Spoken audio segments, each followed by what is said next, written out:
What's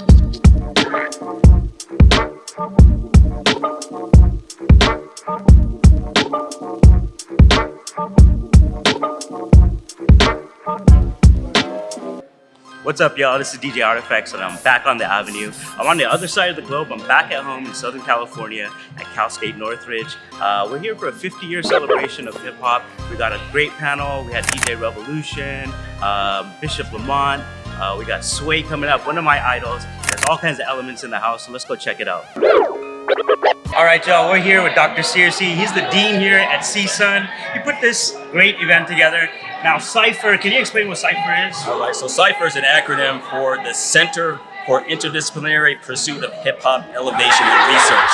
So it is a center here at the campus of California State University, Northridge, and it's really all of the components of what Cipher is about is in the name. We're trying to elevate hip hop. We're also trying to provide some components for research, but we're also decreasing the distance between the community and the university, and it's also a perception of hip hop and let people know that on a campus, at a college campus, that you can study this here, that it can be an expression of you here, and that you will have a home here, even if you are a hip hop head. So it's not only for the streets, it's also for the campus. Yeah, man. So, there's a lot of colleges and universities that are doing it. I know Cornell or Columbia University is actually linked up with a couple of schools. So I actually live in India. I do a underground hip hop show out there, and they've teamed up with a particular school that's out there that Rolling Stone put together. It's called the Darby Dream Project, and they're using hip hop to explore culture and communication and stuff like that. And I think hip hop is just an amazing medium. You guys did a great event, man. I'm sure it's only going to get bigger next year, man.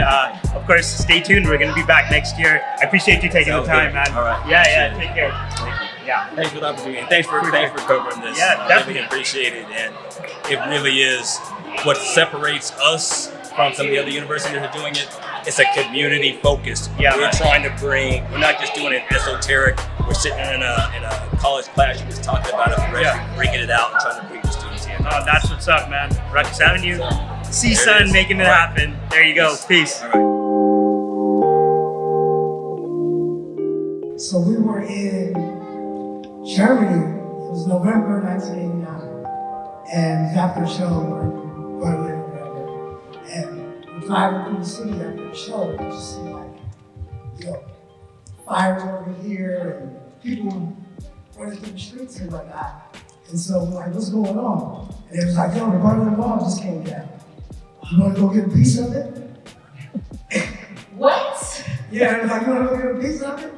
And, I'm in the van, I'm riding with this young lady from the show. And I was like, man, I'm trying to. We know. And I didn't go.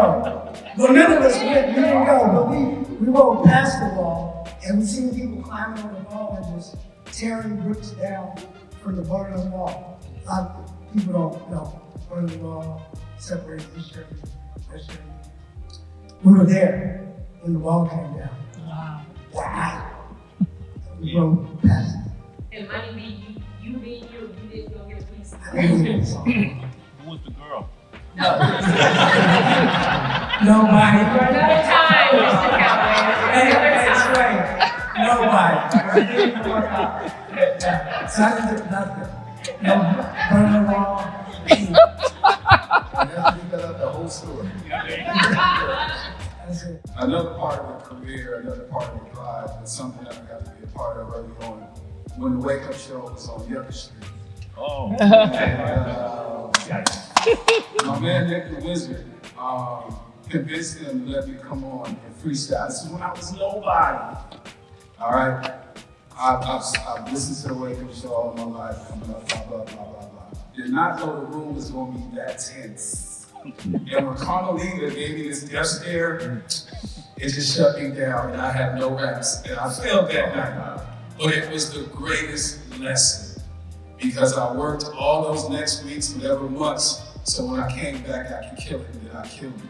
But that was a great experience to be a part of an institution, to be a part of a family, to be a part of a movement, to be a part of an energy that was going on in LA that was unlike anywhere else and ever will be.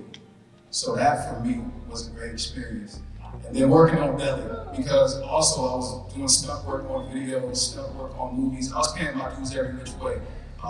back in the day when every grade was doing pilot shows, I'd hang off the side of the buildings doing stunt work. So I've been a part of a lot of different, you know what I mean? Yeah. To earn what I want to do. You see what I'm saying? So I got to see a lot of great things. And then the hype man's get paid so he can take care of Belly. It was hilarious, but we were there for all that. And see the DMX walking around with his dog, no leash on, when he was just starting to really blow. And Ja Rule looked like his little twin. It was he was just like, it was crazy. But yeah, it was great to see a lot of movements happen. Even Master P, working on I Got the Hookup. I was doing so much stuff in my teenage years. You know what I mean? See the movie industry for African Americans, for music, for everything. I got a front seat to see a lot of things start. So it's been a blessing. No Berlin Wall, but. Very cool. All right, DJ Revolution, best DJ and all of it. I don't have any comparison to Berlin Wall. But you know, as for not being a part of it, because I've always been a part of whatever was going on. I'm a DJ, you know, so I was throwing the party, supplying sound for the party, I was DJing for the party, I was, you know, doing it all so early that I've always been a part of whatever was going on. It was a party or a concert or, you know, all those years that, you know, all these incredible MCs like Mission came to the show, I was always, you know, behind the glass and DJing for it. I was a part of it, but separated. So I always got to see people like him come up and destroy it and be a part of those moments. And, you know, they live in my head constantly. But my first moments where I was not involved, and I was just strictly a fan, was my first real hip hop concert that I went to. Okay. And it was only BDP. It was only KRS-One. Boogie Down Production? And he was at a venue similar to this. It was on a college campus in Massachusetts. And it was in a theater. And we were all just sitting there, and the curtain was drawn, and some DJ was playing something, and it was like nothing. And we were all just wondering what was going on. And then the curtains opened, and the show started, and it was all rap. Everyone on their feet. We just lost our minds, because there's KRS-One, and I'm just sitting there like, oh my God, this is crazy. And I was not a part of it. You know, I was just strictly a fan of it. And you know, it was just one of those moments. And then the two concerts that I went to after that also sticking in my head was the Def Jam tour that came to town. It was like a bunch of opening acts, and then it was nice and smooth and third bass. Wow. And it was incredible. And then after that, there was like a Black Sheep concert, and it was like, these moments for me are where I went as a fan. I paid my money, went in there with the homies, and just watched it and just soaked it all up. You know, I was watching the DJs kill it, and you know, for me, I was doing this professionally so early that there's not a lot of those moments where I was separated from what was going on. Right. So they really stick out in my head. And, you know, it's been a long time since I was just, you know, watching it from outside. You know, so I got into this professionally really, really early, long before I came out to California. So, yeah, those are pretty vivid memories for me. I love it. And you know, you just touched on something that I think is very important. Somehow fan seems, and you tell me if you agree or disagree, fan seems to have become a dirty word. Like it's wrong to be a fan of something, to enjoy somebody for what they do, not you trying to be them. Appreciating and applauding. Listen, I know Beyonce, I know Jay, I know. But others even, being able to say, I'm really a fan of that guy's work. I'm really a fan of that guy's work of their work. I think it's important that we're still, even though we're submersed in it, able to say, I really enjoy this thing still, right? What do you guys think? Do you think the fandom has become endangered? The word fan, you know, for someone like me who analyzes the movements of people and their habits and what they're listening to and what they do, you know, there's another word that's attached to it now that is utilized to figure out exactly what kind of fan you are, and that's fan capital. You know, with the advent of social media, becoming a fan, a like, a heart, a follow is a talent which says, there's a quantified audience that says, this may be good. You know, and that's how the algorithms discover who attached to you and, take it there. So it's, being a fan today, is almost like a vote. Where it's a mark where it can be looked at and say, okay, this guy follows this person on Spotify, he's been doing it for a minute, there may be something here. Artists look to build niches. They look to build places where they can go. I call it estuary. Estuary is a place where small fish grow in big fish. It's the same thing with hip hop. It's all about control of small space. And, for an artist, a director, a singer, whatever it is that you want to do, it's about controlling the narrative in a small space and finding people that really are your fans that will be consistent. It's about consistency in the outlay of the music and the absorption of what you're putting out.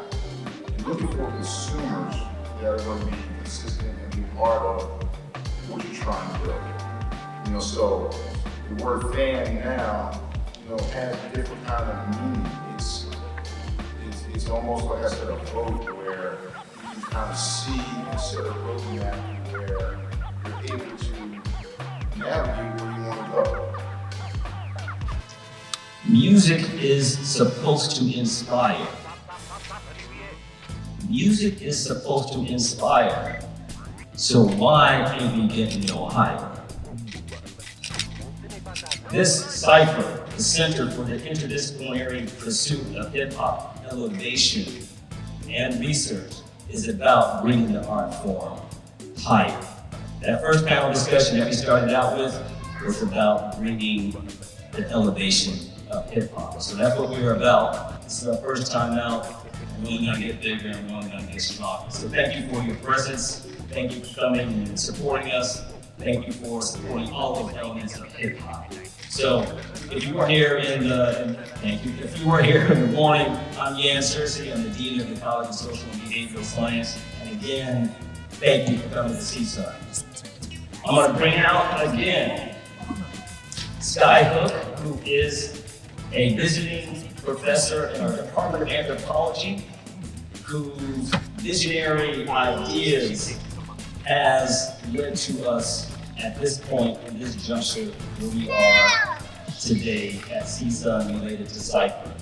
I give a lot of the credit, all of the credit to Sky for bringing in the artists, for having this vision for not only for the students who were in the class, but also this entire campus and also this region and also for the art form. So when I say Sky and you say Hook, I don't really get up on these stages and I'm not a hip hop artist, but just give me my 30 seconds, please. Just give me my 30 seconds. Can y'all help me out? This just got me in my moment, okay? And just bear with me. Turn off all the cameras. All right. So when I say Sky, y'all say Hook. Sky, Hook, Sky, Hook. When I say Sky, y'all say Hook. Sky, Hook, Sky, Hook. Now let's bring her out. Sky, Hook. Come on.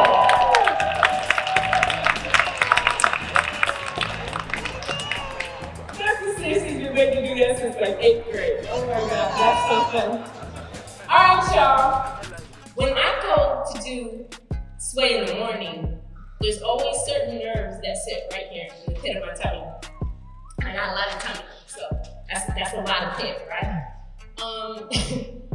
I'm always nervous because I want to do a really good job of Sway. Being on the world famous Wake Up Show is one of the best things that's ever happened to me. So whenever I do anything for him or King Tech or Revolution, whatever, I always want it to be the very best I can possibly be.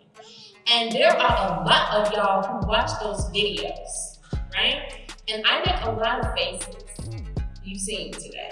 And I'm always scared I'm gonna end up in one of y'all little GIFs or whatever it's called, because I make a lot of rare faces. I'm always nervous about that. And he's got the cameras going, and they're just so professional and put together. And I always want it to be a good thing. But when you bring Sway, when you go into Sway's show, he presents you. And he talks about you and he says the things that you've done. And when he says the things that I've done, I have to Google after to see if I actually did the stuff he said I did, because it sounds like better than I think maybe I've actually done in my life. And the last time I was on this show, I said to him, you make it sound like I cured cancer or something. And he said, for our community, you have. Boo-hoo, people, I cried. So, can you indulge me today and let me bring my brother out the way he brings me out? Can we do this? Yes. All right, so we're gonna start this off with the rest of our family files in here. He hails from Oakland, California. Town business, as they say. He is a part of a duo that has become legendary for all of their good works. Between he and his best friend, then bestest good friend, then brother, King Tech, they created what would become rap radio, where it hadn't been before, East or West Coast. You know what a mixtape is because of Sway and Tech, okay? And what he was able to do for K-Day, all the way to MTV, to now SiriusXM has been nothing short of amazing. And he interviews A-listers the same way he does cats he just met off the street with a mixtape. He's one of the kindest people in this business, let alone the hardest working people in this business. And I'm proud to call him my big brother. Ladies and gentlemen, please get on your feet and show my brother some love. Mr. Sway Calloway. Banger after banger, but the best is yet to come. Serving up the sauce, nigga, go and get your some. Serving up the sauce, nigga, go and get your some. I'm going ham, going stupid, going dumb. What up, y'all? How y'all doing, CSUN? So one of the first questions I want to ask you, what did you want to be when you grew up? I wanted to be an archaeologist. That was the first thing as a kid. My mother, I grew up in Oakland, our mother educated us a lot at home. And so she taught us a lot about history, and I wanted to study more about history. I wanted to learn about pyramids. I wanted to learn about lost civilizations and artifacts and where did these things come from, you know. And I went to earth sciences. I wanted to learn more about earth science. This is a younger me, you know. But those were the things I thought I was going to become when I got into high school. I wanted to learn about law, and so I wanted to go into, I wanted to be an attorney. Wow. So I thought at some point I would take some poli-sci classes. We got a school called Hastings in Northern California that I thought one day I would be a part of. And then Rapper's Delight came out, and we used to run track as youth.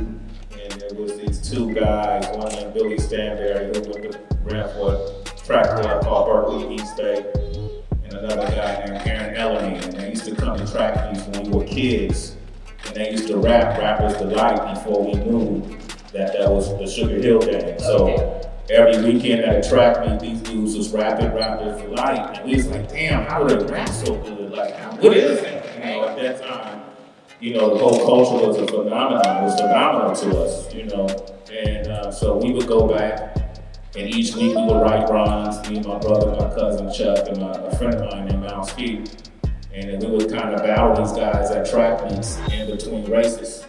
Okay. And at that point, you know, rappers, Sugar Hill Gang came out, groups like Sequence, Treacherous 3, all of first generation groups, Grandmaster Flash, Furious 5, Tino Rock, all of these guys, Fearless 4, and all these groups started coming out. And at that time, we used to listen to radio on a station called K-Pool, which was in San Francisco, on an AM transistor radio. There's a guy named Marcus Clemens who had a radio show that I used to listen to a lot in my mother's home. And my friend Al Ski actually was from North Oakland, was ill. When we were growing up, everybody was into acrobatics, so he was the dude who could do the flip-flops and the somersaults, and you know, he was the double back flips and all these different things. he ended up going into dance. So he became a b-boy, he started breaking. And around that time was the time that he met my partner, King Tech. And then they formed the crew that they danced in. It was called Dynamic Force. Dynamic Force? They ended up joining the San Francisco Ballet Breakers. And around that time, we met, I think I was in our senior year. And Al introduced King Tech and me together. And our initial plan was to form a rap group with 4 MCs. You know, but nobody showed up. Swords, horns, the lights off, born sight until your eye socket. 4 chambers, saber, more, but danger, anger, force of warning, lady born, and it's warning, made it short major. I know this lady chick that name that Lord and Savior, lady name, but it ain't taking a straight, raises the shaper, and now she jungle, and now she Abernathy cousin, and Abernathy did not to get to the afro, the tongue in. I'm leaving them cities stumbling, keeping them even in public, leaving it up. Who gets it? Cutthroat, you can't sip shit. The beast in me always does this. This sad part is a little bit of me loves this. Danger, burning to your dome, add purification. The blood through your home, purification. Take the ground for the clock, it's a purification. The blood is the monster, purification. Burning to your dome, add purification. The blood through your arm, So take the ground for the clock, it's purification. The blood is a monster. Wait, purification.